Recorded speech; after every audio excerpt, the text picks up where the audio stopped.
గలగల గజ్జల గణనాదాను గౌరీ కుమారుడివి గణనాద అన్నట్టు ఊరు వాడ గణపతి నవరాత్రులు ధూమ్ ధామ్గా నడుస్తున్నాయి కదా. పూజలు, ఆటలు, పాటలు, డీజే డాన్సులు, నిమజ్జనాలు అన్నట్టు నిన్న మా ఊరికి పోయి వచ్చిన. మా వాడకట్టుకు పెట్టిన గణపతిని చూస్తే నాకైతే రెండు కళ్ళు చాలలే. అసలు ఏమన్నున్నాడా, ఏమన్నా తయారు చేసిరా? అందుకే నిమజ్జనం అయ్యేదా ఉందాం అనుకున్నా కానీ ఇక మీకు ముచ్చట్లు చెప్పేదా ఉన్నదని గణపతి దగ్గర పర్మిషన్ తీసుకొని వచ్చిన. మరి అట్లట్లా వెరైటీ వినాయకులను గమ్మతి గణపతులను చూసి దర్శనం చేసుకుందాం. ఒక దిక్కు పూజలు, ఇంకో దిక్కు నిమజ్జనాలు, తీరొక గణపతులతోని కలకలలాడుతున్నాయి మండపాలు.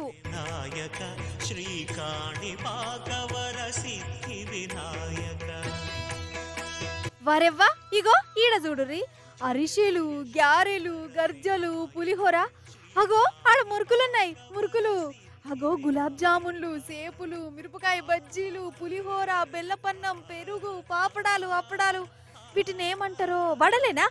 వడలే, శనగగూడాలు, వామ్మో ఇంకా కొన్నిటి పేర్లే నాకు తెలుతలేవు. అగో మీరే చూసి ఏమేమి ఉన్నాయో చెప్పుర్రి.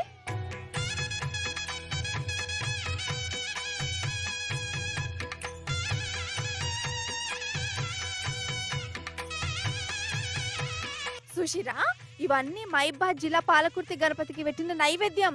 పాలకుర్తోళ్ళు 516 వంటకాలు తయారు చేసి గణపతికి ఇట్లా పెట్టి పూజ చేసిర్రు.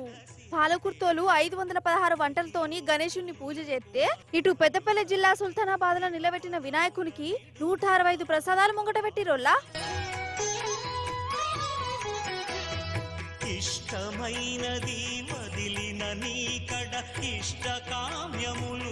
అన్నట్టు మళ్ళీ వాపస్ మనం మైబాద్ కాడికి పోవాలి. అసలైతే గణేశుడి ముందు పోలీసులు కావలగాస్తారు, మండపం వాళ్ళు ఉంటారు. కానీ ఈడ చూడురు ఎవరున్నారో, కొండెంగ కావలగాస్తుందో గణపతికి. అగో మంచిగా అరటిపండు తినుకుంటూ ఉంటుంది కదా. మరి ఇదెందుకు ఈడ కావలుగా వస్తుందయ్యా అంటే ఈడ కోతులు బాగున్నాయట, గణపతిని పర్షాన్ చేస్తున్నాయట. అందుకే ఇగో ఈడ కొండెంగను పెట్టిరు. ఏమన్నా ఉపాయం అసలు కదా. అన్నట్టు ఈడ వెరైటీ వినాయకులను చూడురులా. ఆహా, మంచు కొండలలో మన లంబోదరుడు ఎట్లా దీవెనారతులు ఇస్తుండు చూడు. ఏడంటారా, గద్వాలలో ఉన్న మార్కండేయ స్వామి గుడికాడ పెట్టిర్రు. మస్తుంది కదా. ఇంకా కొన్ని వెరైటీ గణపతులను చూడురేగా.